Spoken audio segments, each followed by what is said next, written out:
welcome to our weekly bucket course. My name is Sarah Smith. I am in the Office of Community Partnerships Planning and Research at Grinnell College. I have the honor of partnering with the Community Education Council to put on the bucket courses every week. This is our last class for April. So we're rolling into our last month coming up. And as I mentioned a week ago, if you have thoughts and ideas for next year, next fall, please let me know, or at any point in the next academic year. But I'll be starting to schedule those classes coming up soon. A couple of reminders for today. Please make sure if you have a cell phone with you, please silence it. If you have a T-coil, you can turn that on now. That would be great. And then afterwards, if you have a chance to stay to put the chairs away, that'd be great. And also at the end of the presentation, I haven't asked you, we'll do questions if that sounds good. We'll take a break around 10:40 for about 10 minutes and then come back, rest the presentation, and then take some questions. So today's presentation is actually from someone who recommended that you come and present on this topic. So today, Marlu is here from the Iowa Department of Insurance and Finance Services, and they're going to talk about protecting yourself from Medicare fraud. And I'm very excited to have you here today. Will you help me welcome Marlu? Good morning. Thank you. Is my volume okay? Yes? Okay, great. I hope everyone's doing well and that you're enjoying the sunshine this morning. I definitely am. It was very gloomy in Des Moines on Monday, and I was very depressed. So I feel good today. Thank you so much. My name's Marlu Abarca. Like Sarah mentioned, I work for the state of Iowa. My role is specifically funded by the federal government under the Senior Medicare Patrol grant. So I'll talk a little bit more about that, and then what other services are offered in terms of Medicare counseling within the state government.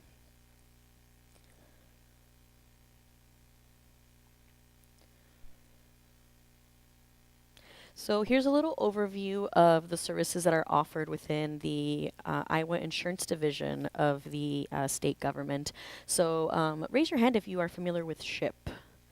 Awesome. Great. Oh, I'm so happy to hear that. So if you are familiar with SHIP, you probably know that SHIP offers one-on-one counseling for Medicare topics. So not just Medicare fraud, errors, and abuse, but also for open enrollment. They also offer Part D plan enrollment help, things like that. And then the Senior Medicare Patrol is the portion that I serve, and so I offer the specific counseling around fraud, errors, and abuse. But we are part of the Insurance and Financial Services Division of the state, and we are supported both by state funding and also federal grants. Across the state, we have nearly 200 SHIP sites now, and that's almost in every county in the state. And we offer about 300 trained and certified volunteers who can help you navigate Medicare because it is a headache.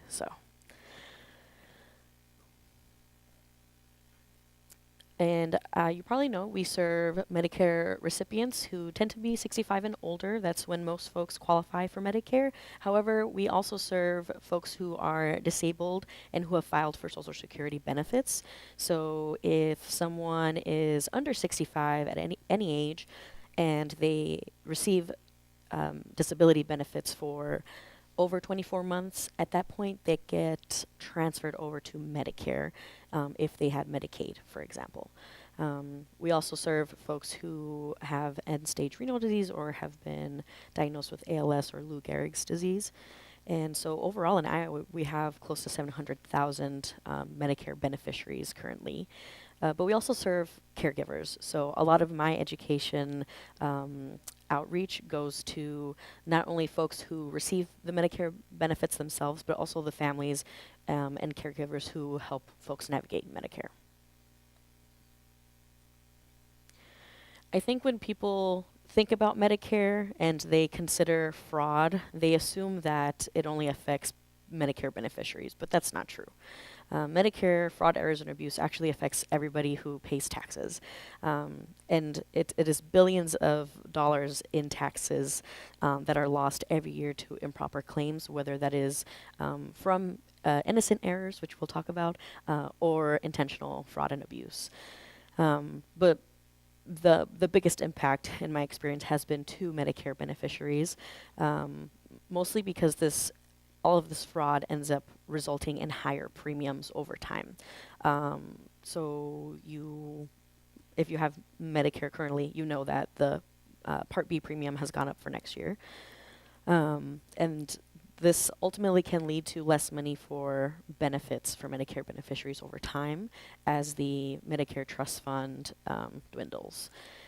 This could also mean that your quality of treatment can change over time because at some point the Medicare Trust Fund and the government will no longer be able to cover the treatment that we require.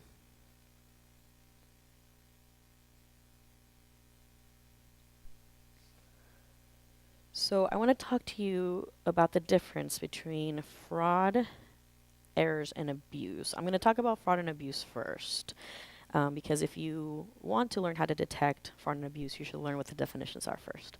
So fraud is intentionally billing for services that are either not received or for billing for services at a higher rate.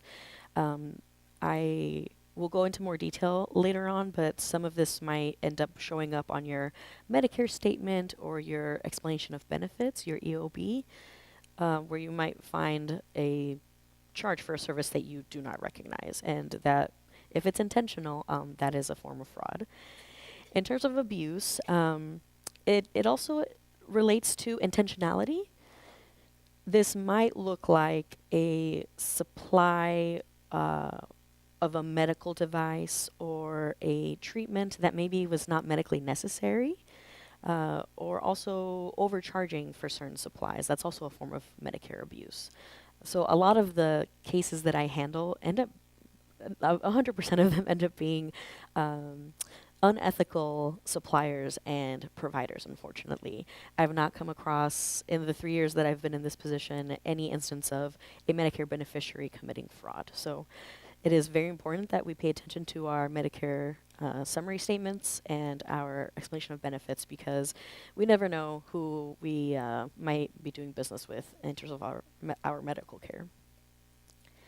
And then in terms of errors, this is the unintentional charges or just in general mistakes that are not necessarily the result of physicians, providers, or suppliers trying to take advantage of the Medicare system. This might just be a clerical error.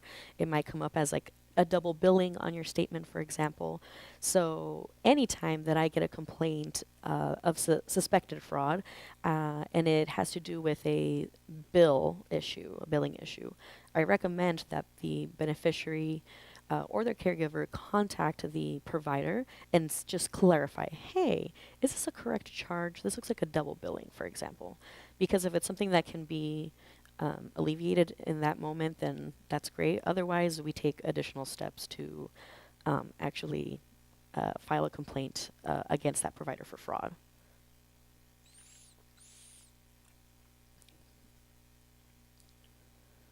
So, some of the consequences of Medicare errors and abuse.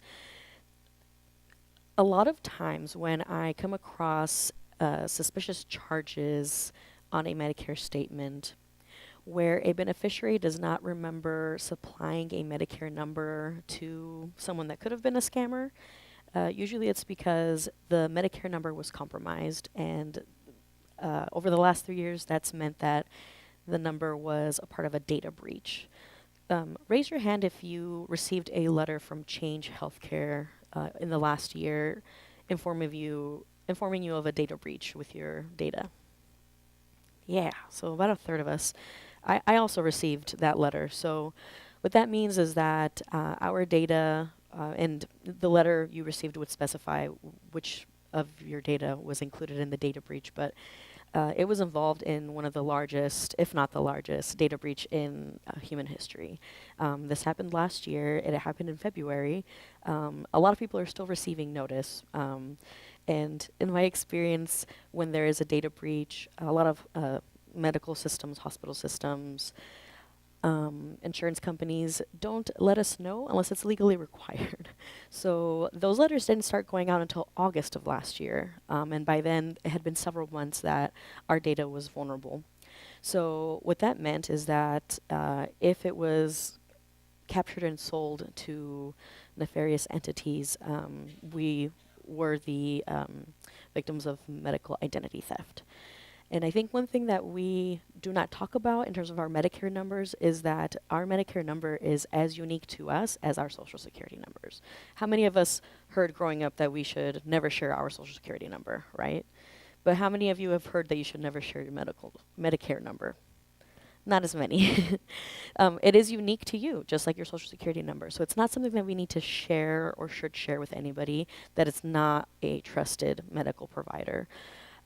So I'll talk during the second half of my discussion with you today about what to do in the case of medical identity theft, but that is one of the consequences of Medicare fraud, error, and abuse that I see most. There's also a health impact, not just psychologically once you realize that your medical identity's been stolen, but also it could result in a denial of medical treatment that is necessary. And I'll give a very specific case example for you later on, but there is also a personal financial loss opportunity. What that means is that it could be either a scammer sending you a bill and trying to scare you into paying it, even though you're not liable for it, or it could mean that you are being charged for excessive or unnecessary charges by an unethical provider. So all of those are consequences of Medicare fraud, errors, and abuse, and they affect all of us.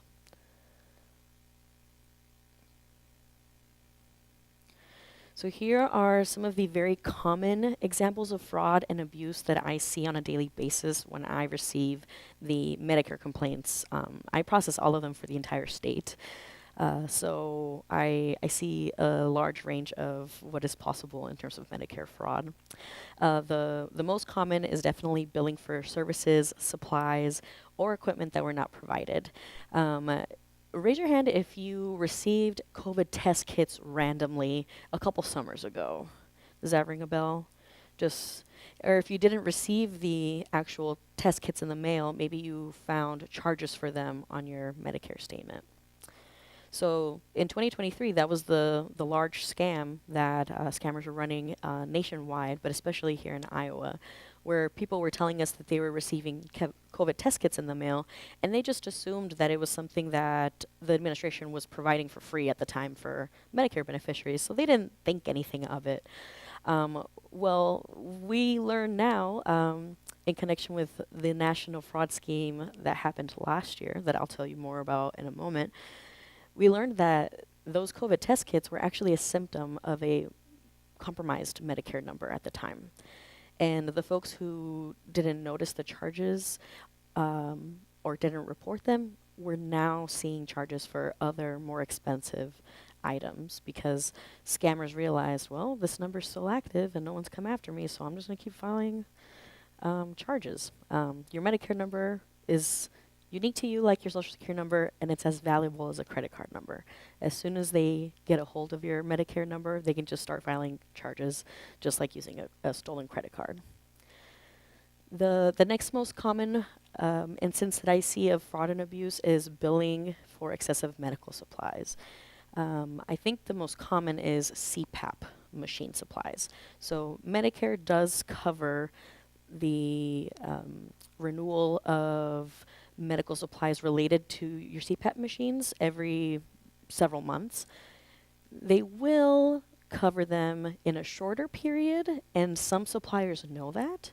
And so even though it's not medically necessary for you to replace like the hose or the mask for your CPAP machine, they might send you a new one because they know they can charge for it. So if it's not medically necessary, that is a form of Medicare abuse. Obtaining or giving the Medicare number for free services. This was something that was very common during 2020 and 2021 when folks were going through drive-thrus for the COVID test or to receive vaccinations, they were offering these free services in exchange for Medicare numbers. You did not have to give any type of insurance information to get those things, but it did mean that if you did do that, then your number was compromised at that time, unfortunately. The other thing that I see very commonly, and it's the most awkward for me because I do have to talk to the provider sometimes just to gather more information, or the provider's staff, is the improper coding to obtain a higher payment. In my first year in this work, back in 2022, there were instances of surgeons that were charging a specific billing code for a consultation with their patient. I heard from the very first patient who came forward to complain about this provider that they had gone in for just a follow-up about a skin graft that they had, and they were in the consultation office for about 5 minutes. They spoke to a nurse who gave them a cream, applied the cream, and then they were sent off on their way. They later found in their Medicare statement that the doctor had billed for 45 minutes with him specifically, and a much more complicated type of cream. That ended up costing the beneficiary and Medicare over $14,000. Even though he only had a 5-minute conversation with a staff who had a lower license, right? So Medicare has a very specific billing code for everything. If your nurse is having a bad day, that's a different billing code. Just kidding. But you know, a nurse versus a physician, very different billing code. So sometimes we come across improper billing, improper codes being used to obtain higher payments. That's unfortunately very common in Iowa. The unnecessary or excessive x-rays and lab tests, this I've come across when there are folks who go into emergency rooms and they're given a whole plethora of exams that are not necessary for whatever complaint they have that day, whatever is ailing them. So that's another example, and why it's so important for us to check our Medicare statements. The claims for services that are not medically necessary, this is, I'll give a specific example in a moment, but it's very similarly is like receiving a charge for CPAP machines when you don't use a CPAP machine. Or when you find a charge for catheters, but you don't use catheters. And then lastly, using another person's Medicare number or letting someone else use your Medicare number. I've never come across this in the 3 years that I've been in this work, but it is something that has occurred throughout the nation, but never seen it in Iowa. So I'll give you a real life case of a beneficiary and her daughter who found this mysterious charge for something they never received. So the beneficiary's daughter, I'll call her Mary, called my office to report that her mother was being denied for a continuous glucose monitor. Her mother has diabetes and she requires constant monitoring because of her insulin.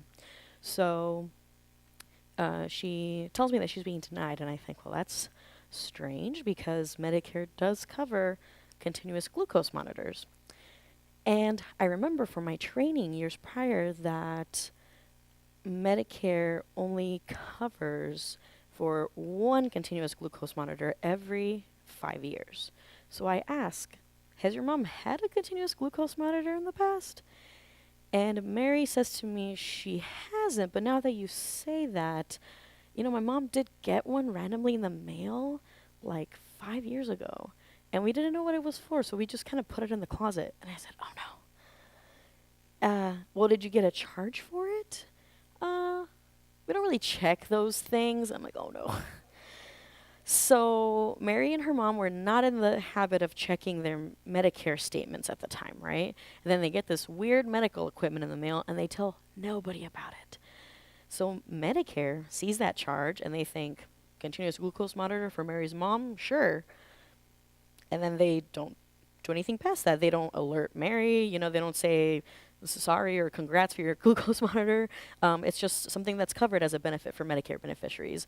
So then fast forward, this is like 3 years later after they received that. Now I'm talking to Mary and I let her know, well, Medicare's denying this actually necessary medical equipment for your mom because they think that 3 years ago they already paid for one for her. So what we have to do at this point is contact her provider, have him write a formal letter and say that this is medically necessary and that Mary's mom, her case is under investigation because there was a fraudulent charge for a glucose monitor that was not medically necessary 3 years prior, and then we have to report that with Medicare. Thankfully, within a couple of weeks, everything got cleared up. The original fraudulent charge was retroactively denied, and then Mary's mom could receive that benefit. So the big lesson here is if you get anything weird in the mail that you didn't order, tell somebody about it, whether it's me at the state or whether it's Medicare directly. You need to alert them and then make sure that you have them escalated as suspected fraud, because this could protect you later on so that you don't get denied for something that is medically necessary and possibly life-saving. So I want to give you a national fraud update. I mentioned that there's a lot of fraud going on. Unfortunately, right now, the estimates are that Medicare fraud, errors, and abuse account for about $100 billion worth of dollars wasted every year, and that's billion with a B. This is compared to 2022 when I started in this position where we were at 60 billion. And then I mentioned the COVID test kit scams that occurred in 2022 and 2023. Those alone contributed to 460 million or more in fraudulent claims that year. And the interesting thing was that even though folks were receiving those in the summer of 2023 mostly, we continued to see charges for them into 2024, but with a retroactive date. Does anyone know why? It's on the screen. Medicare allows providers and suppliers to file claims up to a year after the date of service. So if I saw you as a physician, and I'm not a licensed physician, but if I saw you as a physician today, and then I never saw you again, I still had a whole 12 months to file the claim for the appointment we had today. So some of these scammers were really clever, and they realized, hey, that person changed their Medicare number. Dang it, they're onto us. But wait, I still have a whole year to file for a claim, so I just need to retroactively date it.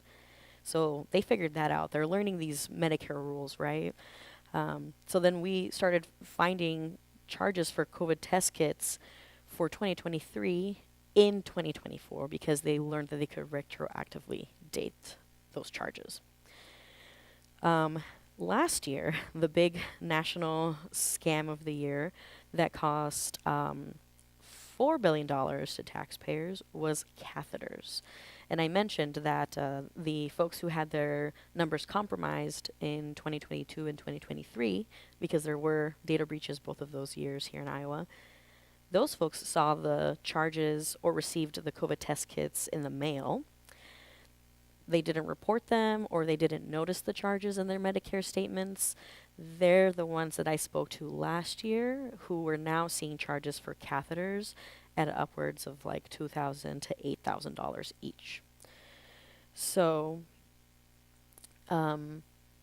it's so important for reporting that we detect these things in advance. When is the last time that you received a Medicare statement in the mail and ignored it? Yes, be honest with yourself. And I think that a lot of folks, I don't speak to a lot of folks until they get a bill, until it directly affects their pockets. Because we don't really connect to the fact that Medicare is a system that you're not currently paying into, right? It's the folks who are working now who are paying into it. So you never see a bill, but that's my taxpayer money. And when I receive Medicare, that is the current workers and taxpayers who will be paying for this fraud. So I do feel a personal duty to check all of my medical statements, even now, before I qualify for Medicare.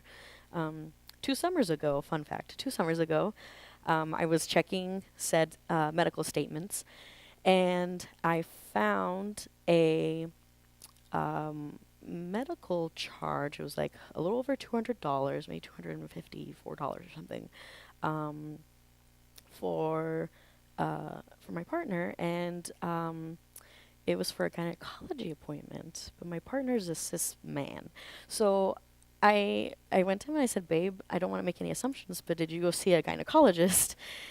And he said no. And he actually checked his healthcare tracker, which we both keep one, and I have some copies here for you today. It's a medical tracker where you list your appointments, you put the date, which provider you saw, what tests you got done, and if they were nice to you or not. And he looked at his healthcare tracker. He did not even have an appointment that day. So I was like, what? I need to call them right now. Immediately called Unity Point, let them know about the weird charge, and they said, "Oh, sorry about that. We'll get that taken off." And then that was it. Very strange, but I'm glad that I read my statements, because otherwise, maybe I could have been the one denied later on for a gynecology service. Who knows? So it's very important that we check our statements.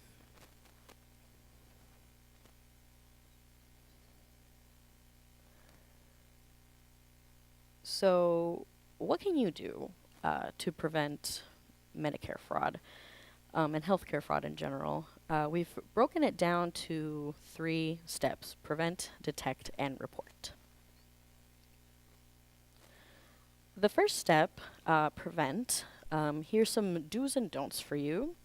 I do want you to treat your Medicare number like your credit card. Don't share it with folks. Don't post it online.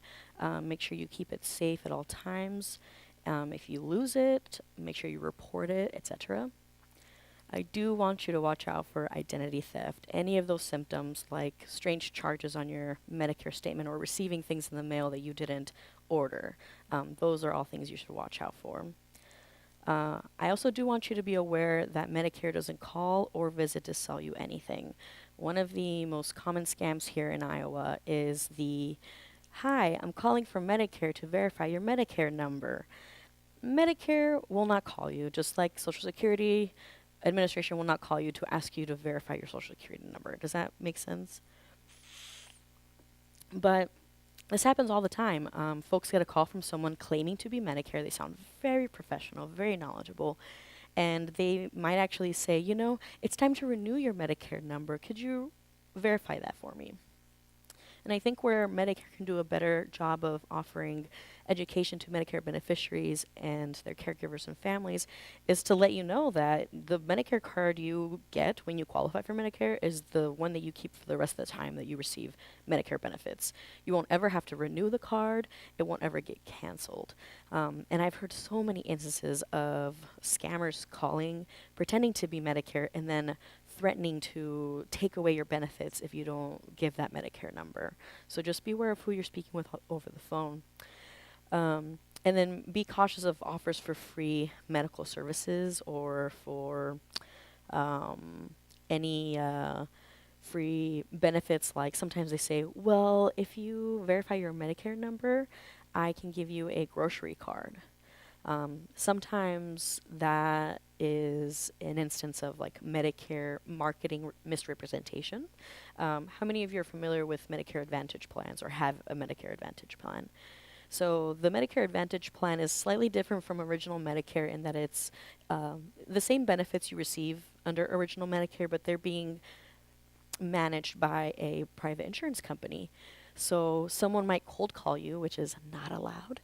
They might cold call you and then say, "I have this great plan that you might qualify for. It gives you a free gym membership and $50 in grocery dollars. I just need your Medicare number."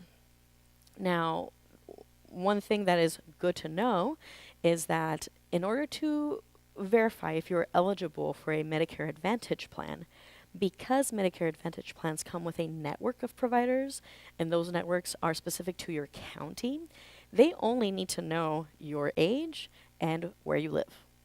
And that's how they determine whether you're eligible for that Medicare Advantage plan or not. They do not need your Medicare number at all. Because what happens often, and I'll talk about this in the second half of our talk today, is that folks will give their Medicare number to check their eligibility, not knowing that that's not necessary. And then later on, they see that they've been enrolled in a new plan without authorization, which is also fraud. And in the worst case scenarios, sometimes that means that the medications you were taking are not covered under this Medicare Advantage plan because the scammer just wanted that commission, didn't care about whether your doctors or your drugs were covered under that network. So never give your Medicare number over the phone, please, and do pass that on. The only times that I recommend that you do hand over your Medicare card or your number is when you are with a trusted provider.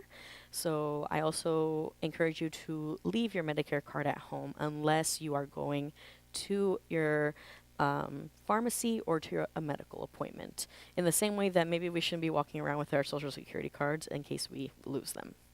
Does that make sense? Okay. So step 2. I'm going to tell you 1,000 times to review your Medicare summary notices and your EOBs. I want you to check for a few things. I want you to check for any services you didn't receive. So even if you did have an appointment that day with your provider, but there's a specific, maybe a questionnaire or a test that you're getting a charge for that you didn't receive, please alert your provider's office. It might have just been a clerical error, or please alert Medicare directly. You can also call me. Double billing, you might think, well, I didn't get a bill for it, so it's fine, but that money's coming out of the Medicare Trust Fund, okay? And then, in general, also any services that were not ordered by your doctor.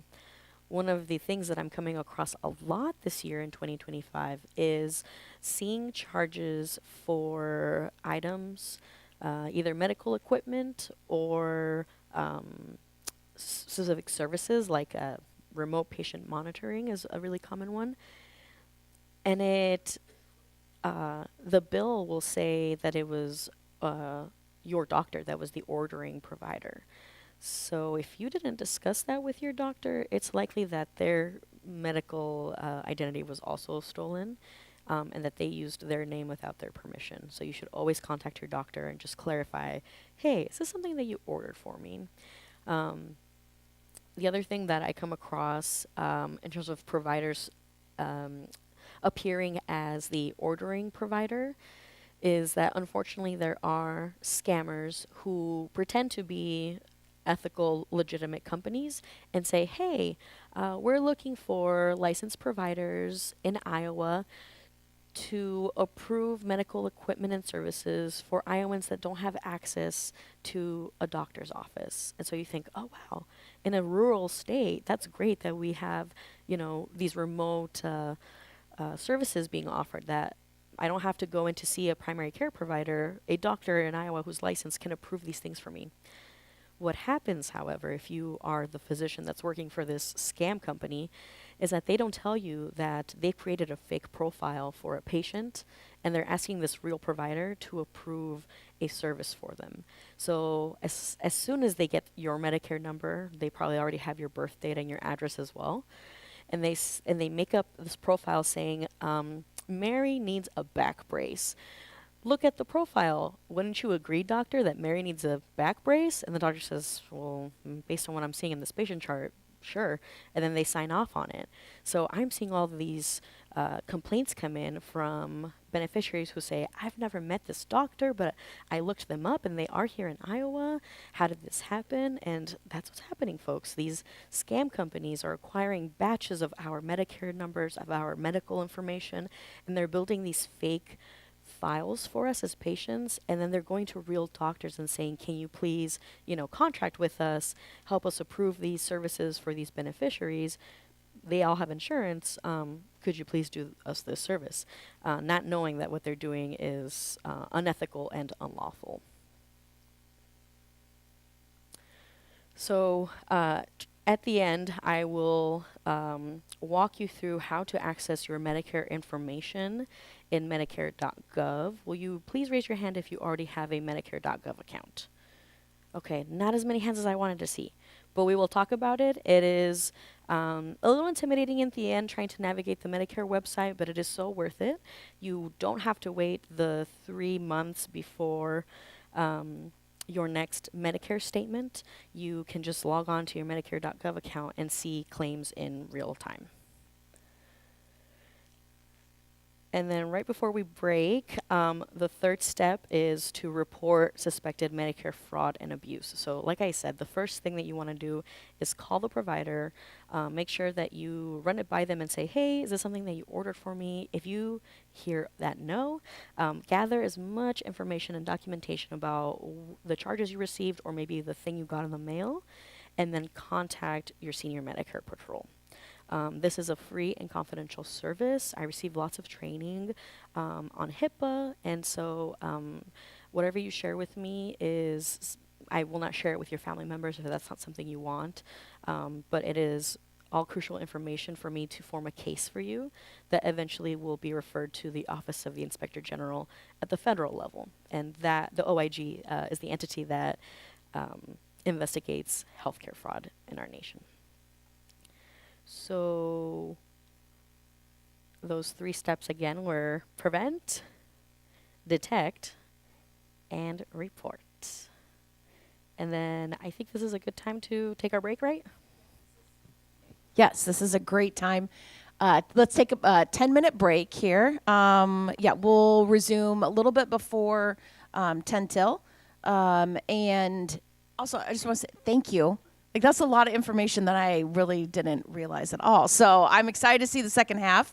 And is there information during this break that people can look at up front here too? You kind of mentioned that as we take a break. Sorry, as I have you take off your head. Do you want to grab this? Yes. So once we get back from the break, I'm going to walk around and hand out these red flag cards. We'll need those for the second half of our discussion. And then towards the end, you're welcome to come up and grab any of the rest of the resources that I brought for you. All right, thank you. All right, let's take a break. Part of this conversation. One thing I did fail to mention as I introduced Marlu was that she is a 2014 graduate of Grinnell College. So, yay. We have a lot of Grinnell College faculty, staff, yes, and just friends and fans of the college. So, so happy to have you here and excited to learn more. So back to you. Thank you very much. Yes, the rumors are true. I graduated from Grinnell. I lived 4 very formative years here in Grinnell. I'm actually from Los Angeles in North Hollywood. So culture shock is an understatement. The first winter I had here, my roommate who was from Ethiopia and I were walking from our dorm on the east side in Lazier. We were walking to the dining hall, and I look up and I see ashes. And I'm like, what the heck is on fire? And I had seen ashes my whole life because the hills catching on fire in LA was a very common thing. You probably heard about the awful worst fires in the history of Los Angeles that happened in January. But my roommate thought it would be a good idea to stick her tongue out. And then she realized it was snowflakes. So that was my experience, I'm like, if there's anything falling from the sky that's not rain, it's probably ashes. But in Iowa, it's snow. So to give you a little background, I studied psychology and Spanish with a concentration in language development and acquisition at Grinnell. And I've done all sorts of bilingual related career changes. So I've been a journalist. I've written for a bilingual newspaper here in Iowa. I've been a behavioral health social worker. I've done all sorts of things. And right before starting this position with the state of Iowa, I was wrapping up almost 7 years working for the Des Moines Public Libraries. At the time, I was the very first bilingual youth services librarian, and then I became the very first bilingual adult services librarian at the time. And right before I changed positions, I was leading a cybersecurity computer class for adults in Spanish. And it was a great transition into this work because now I travel all over the state and I talk about how to prevent Medicare fraud and why cybersecurity and cyber savviness is so important. So thank you for taking the initiative today because you're making yourself safer online and also in terms of your medical care. And you're also helping us increase the longevity or sustain the longevity of the Medicare Trust Fund. Raise your hand who asked me about the Medicare Trust Fund earlier. Yes, you in the back, thank you. So you heard me mention the Medicare Trust Fund earlier. That is just the fancy name for the Medicare pot of money that our government has. This pot of money, you know, the budget for it gets approved every year by our legislators. But it can run dry. It is possible. Right now, it stands at trillions of dollars because we have one of the most expensive healthcare in the world. And there had been estimates since I was in middle school that I remember the first time hearing about this, that Medicare was going to run out for certain generations. Raise your hand if you heard that Medicare was going to run out. So this is something that I had been hearing for almost 2 decades at that point when I entered this position. And the first thing I did was go to one of the state's leading actuaries who works with numbers and estimates, and I was like, Cleet will tell me if this is true or if it's just been a rumor that Medicare is going to run out and that I'm not going to have any when I retire, right? If I retire. And so I go up to him and I was like, hey, so is it true that Medicare is going to run out? And he just looks at me like, I'm so sorry to tell you that your dog died, but like Medicare is going to run out and there's not going to be any for you. And so as I've been learning about Medicare fraud, how to prevent it, how to report it, I learned, well, it's because $100 billion of it each year is going to these scammers. You know, part of it is not actually preventable. You and I have very little to do with data breaches. It's companies, it's our providers that have to, they have the responsibility of keeping our healthcare information safe. But there are things that we can be savvier about, right? And so I'm glad that you all took the initiative to do that today. Okay, so in the case that you ever suspect any fraud, errors, or abuse, please contact your state's SHIP SMP. We actually have some former SHIP counselors here in the room, so thank you so much for your service. Oh, I think I might have been unplugged, yes. Ah, yes. Thank you so much. Thank you. You're welcome. Okay.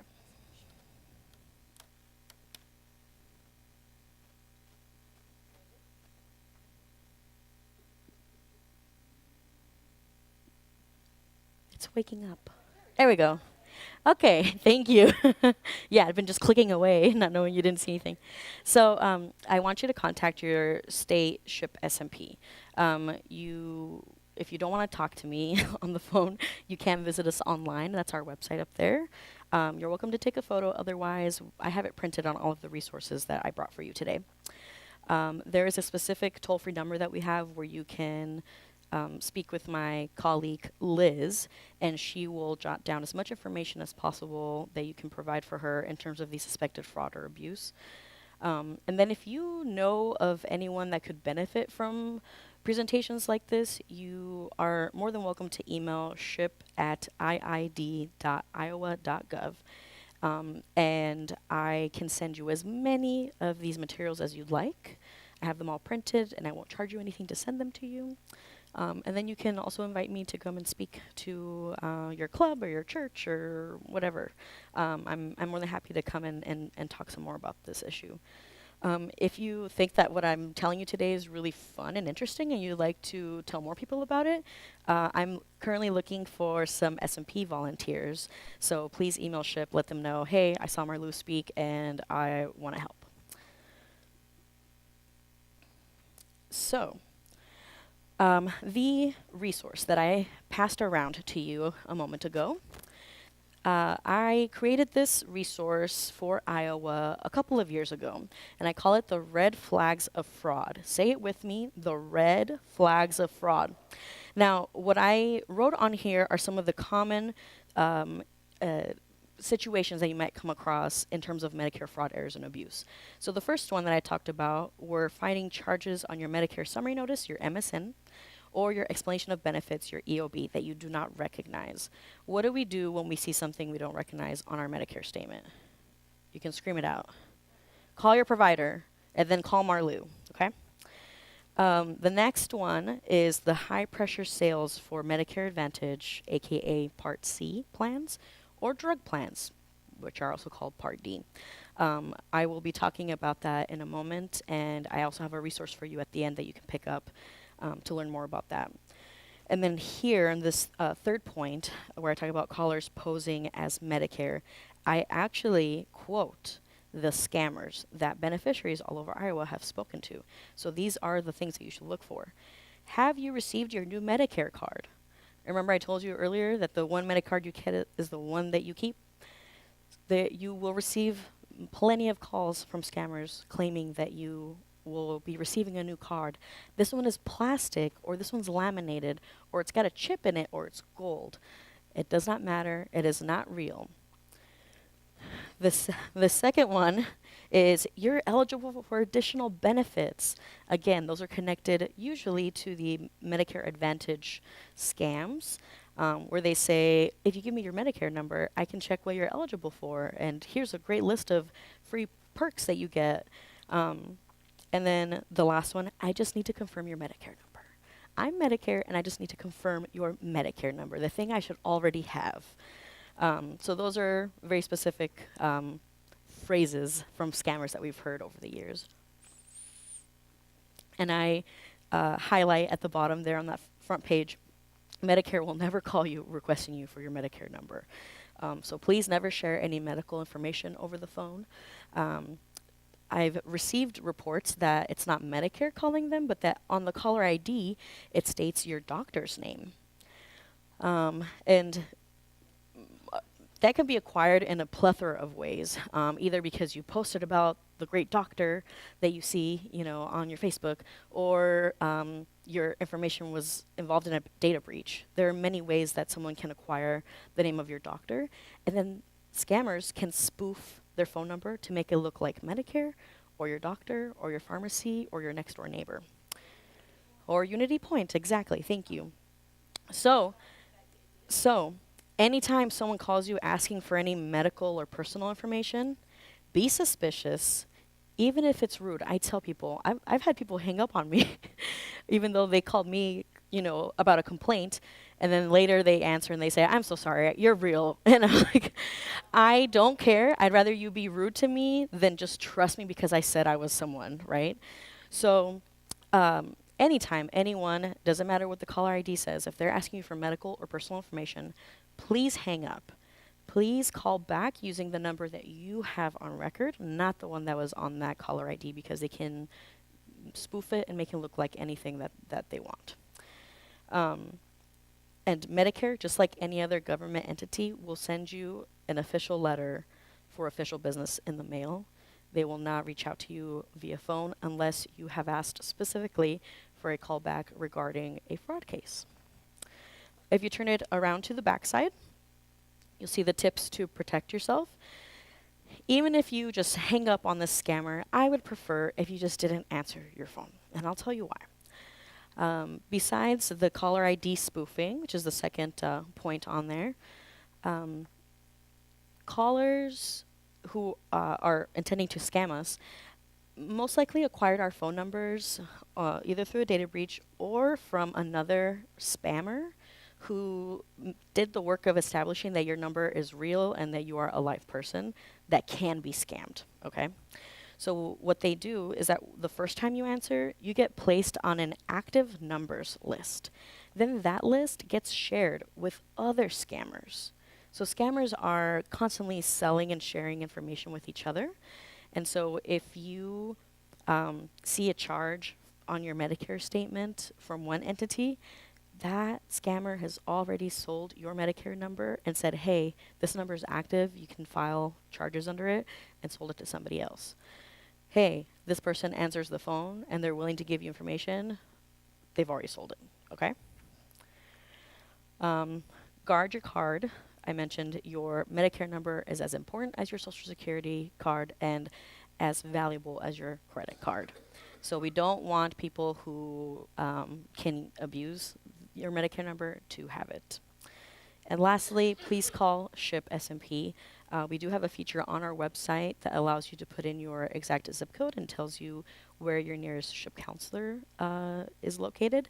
And you can always call our toll-free 1-800 number and just find out over the phone when you can make an appointment. Are there any questions about this resource that you have for me?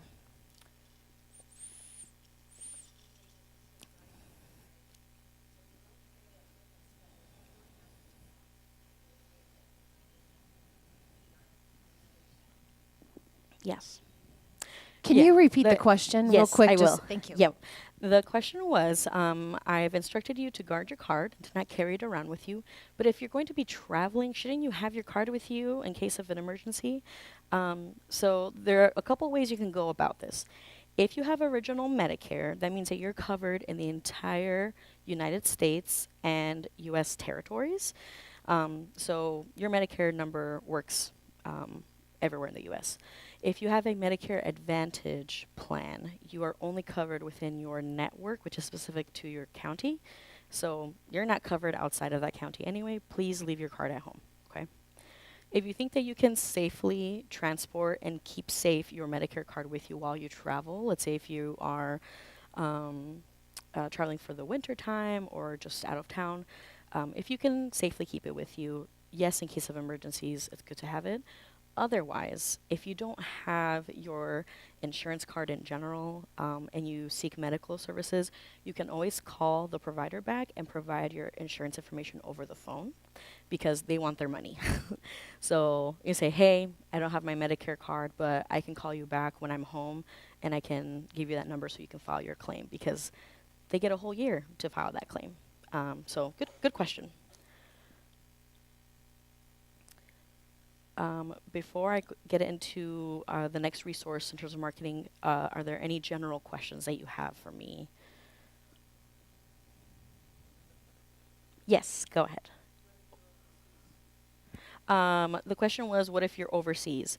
Medicare only covers you in the United States and U.S. territories, so you cannot go overseas and present your U.S.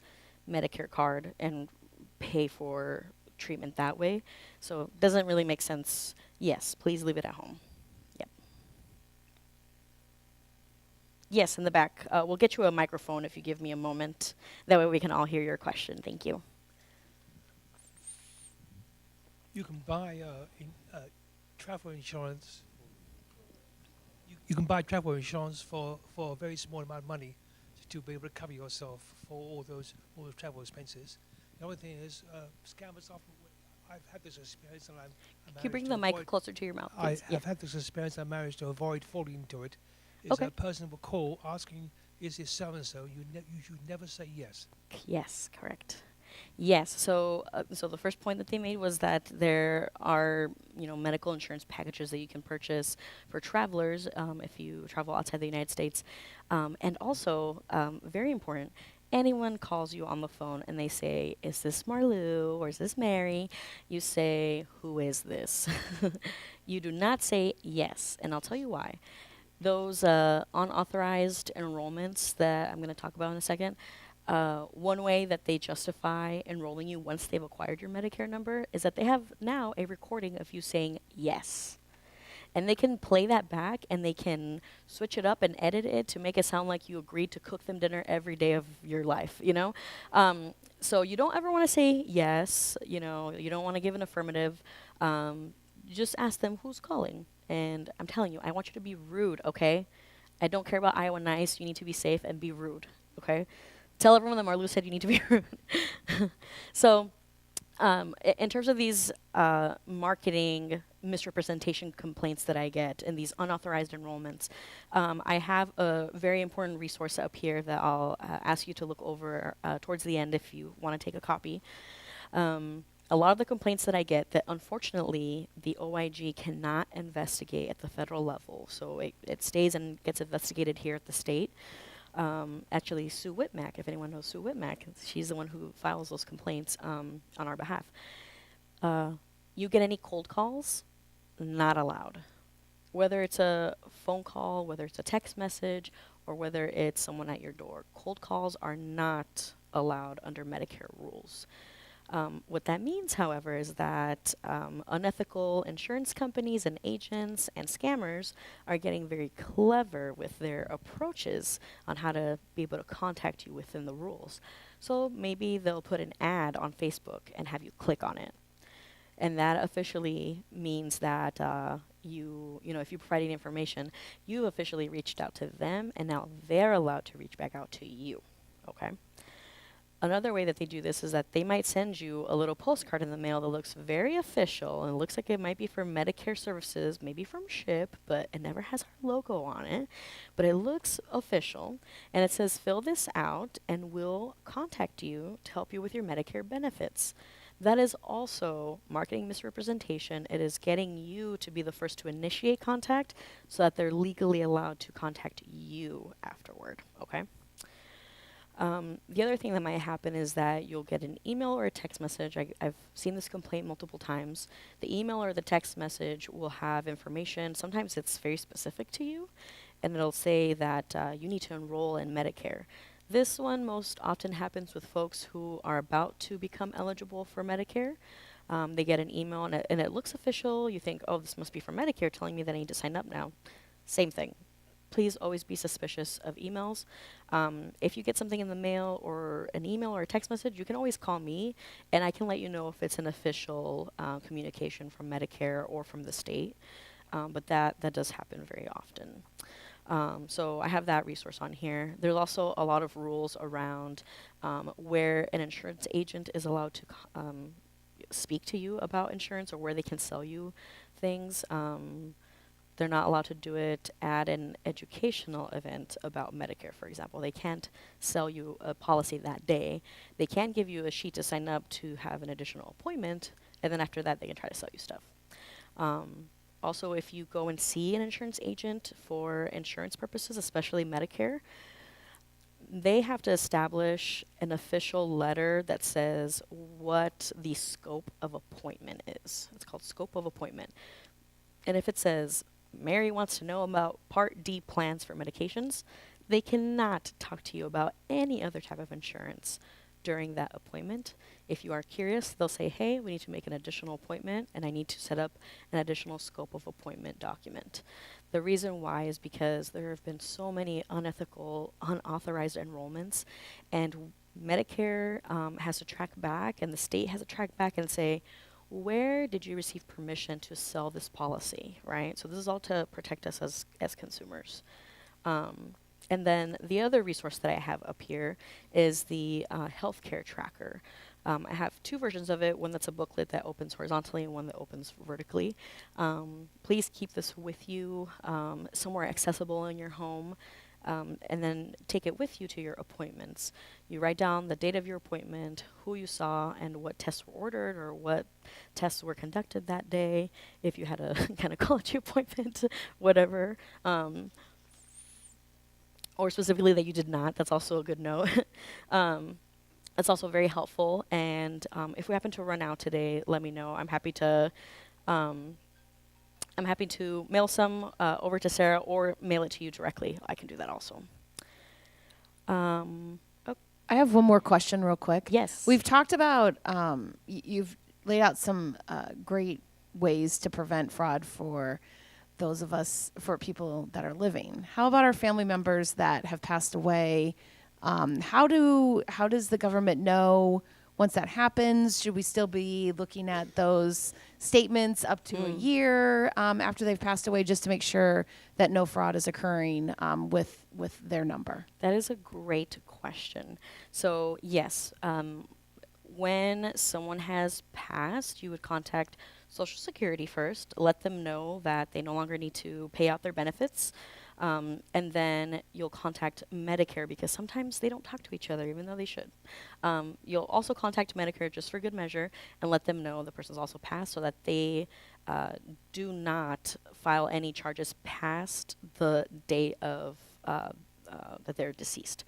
Because, again, Medicare gives providers a whole year to file claims. So there will be claims that are filed if they had any appointments around the time of their passing. But that needs to be documented with Medicare. So yeah, that's a great question. Can we get a mic in the back, please, for that other question? As a follow-up to that, how does Medicare and Social Security verify that call coming from the person saying that the relative has died? How do they verify that that's true? Yes, great question. And actually, what we're coming across now, because of the way that Social Security has changed the rules during this administration in terms of like how you can have your information changed or updated, they're trying to put in more barriers so that scammers can't just call in and say, "Hey, I'm Sarah, and this person's passed away."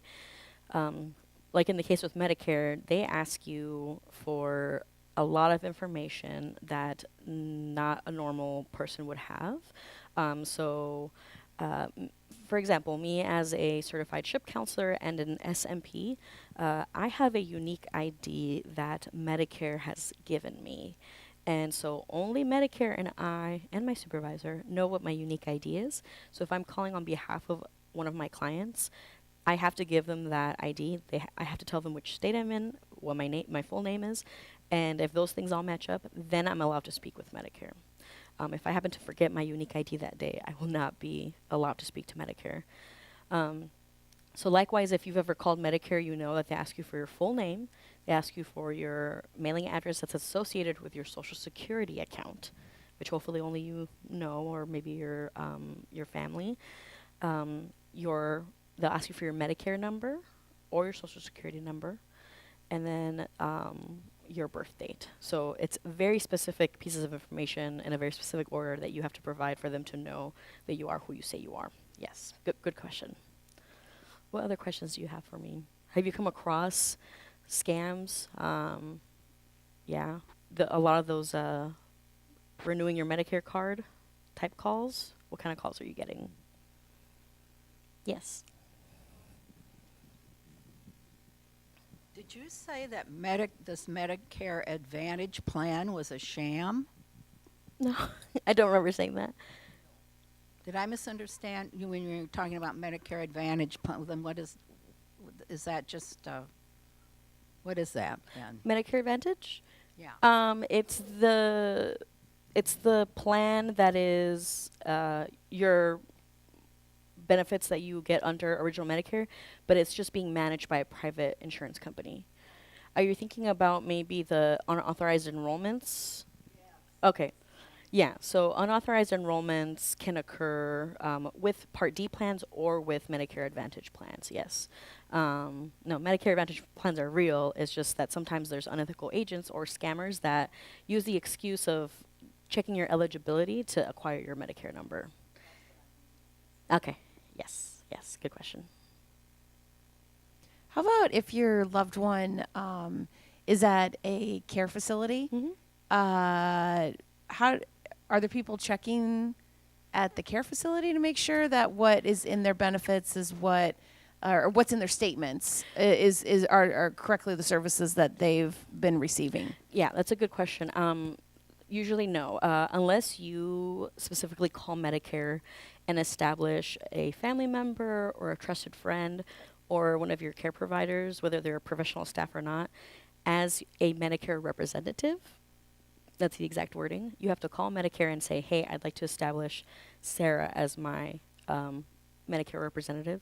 You can have multiple. You can have all of your children be your Medicare representative. Then they don't even have access to your Medicare accounts or statements, which I'll talk about next. So no, they aren't just looking for that. I am trying my best to educate as many caregivers and social workers in our state about Medicare fraud and how to prevent it and how to help their clients prevent it. So last fall, I presented to like 65 to 70 different social workers who work specifically in assisted living facilities so that they can recognize the symptoms of Medicare fraud. Something that's happening a lot that actually providers are alerting me of and not clients or patients is they're getting these pre-authorization faxes. So you can talk to your provider about this, but your provider might get an authorization fax that says, hey, your patient would like this type of medication or requires this type of medical device or medical equipment.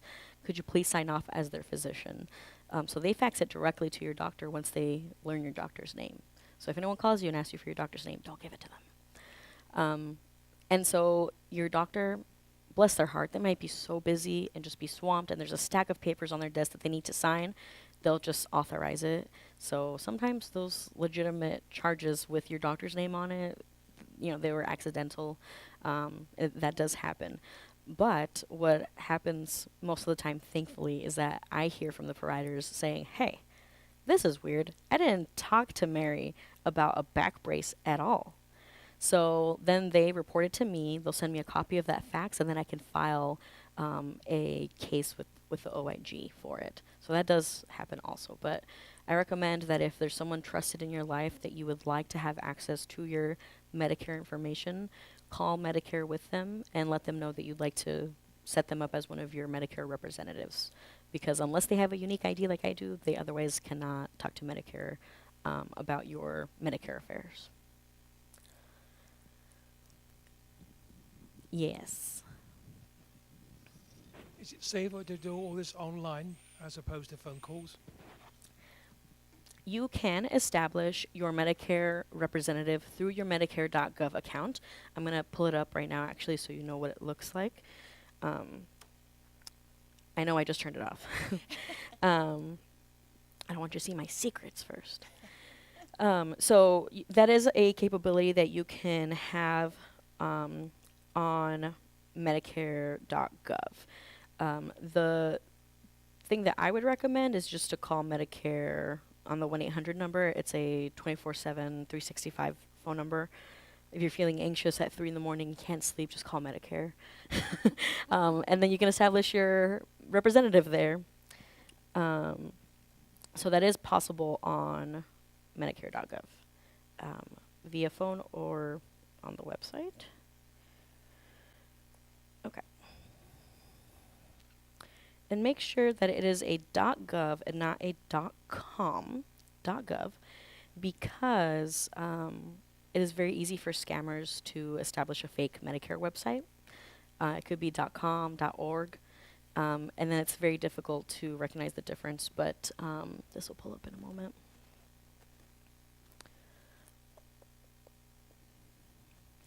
Medicare.gov.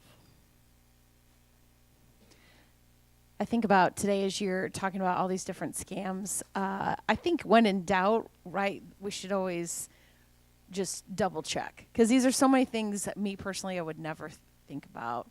Oh, Yes. let me just make a fake website, or let me. Right. So I just hear you over and over again ask about when it doesn't feel right, we should check it out and make sure it's correct. Yeah, I say if it's odd, it might be Medicare fraud. I don't know why it's not showing.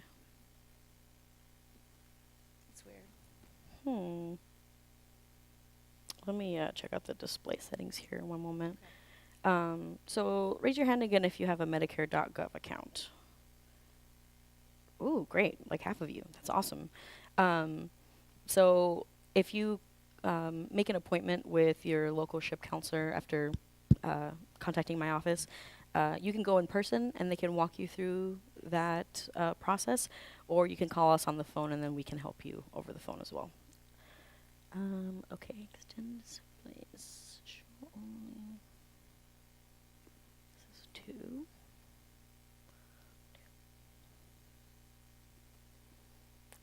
Okay.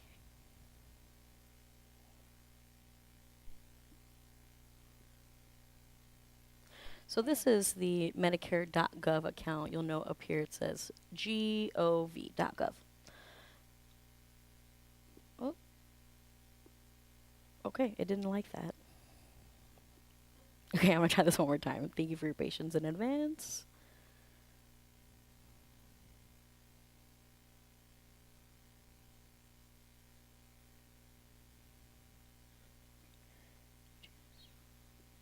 Okay, try this again.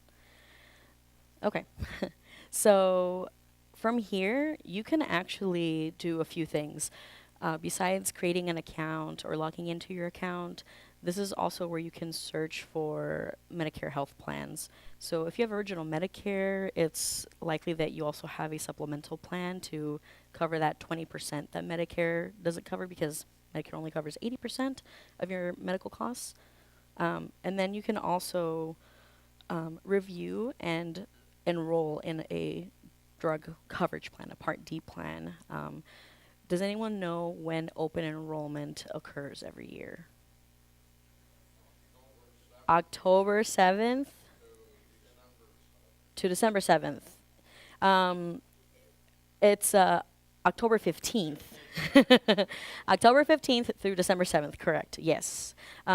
So during that time, you are able to go onto Medicare.gov, you'll fill in your drug information, and then you can look at what plans you're eligible for, and then you can sort them by lowest price or lowest cost.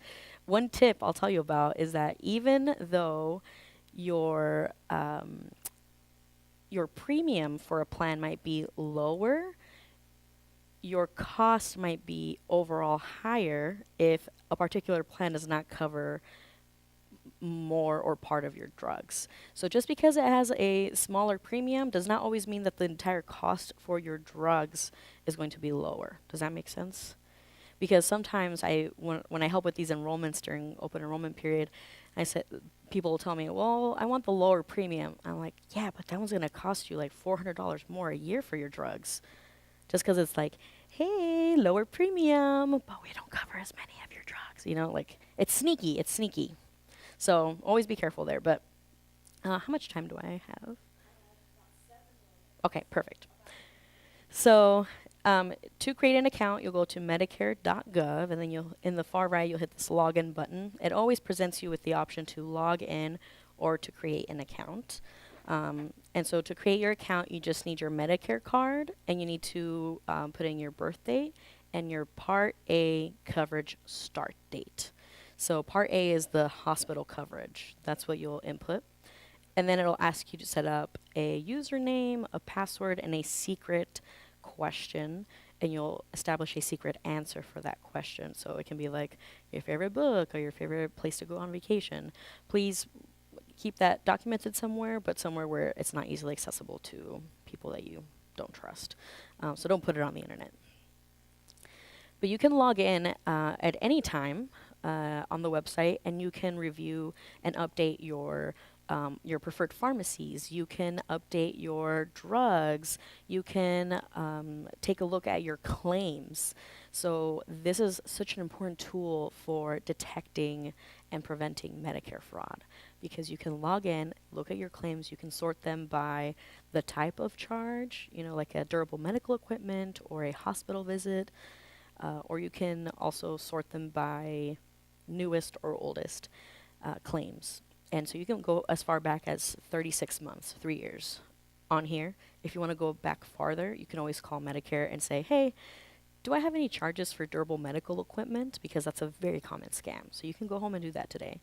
And then they'll look through and tell you, yes, there are several of these. And you can verify which are actually real, or if they were fraudulently charged.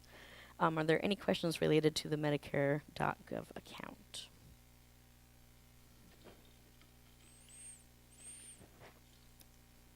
All right. Alrighty, well, that's it for me. Thank you folks so much. You were a great crowd. Thank you.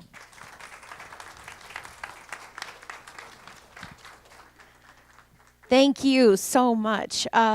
Remember more resources up here before you leave. So make sure you grab those. Next week, Jamie from Mid-Iowa Community Actions, we oftentimes hear of it as MICA, will be here to give an update on their programming and resources. I thought it'd be great check-in to know what they're focused on right now. And then also I've asked Jamie to bring a list of things that they very much need at our food pantry here in Grinnell as well. So that will be next week, which is already May 7th. So enjoy last day of May and of April. And I'll see you next week. Have a great week.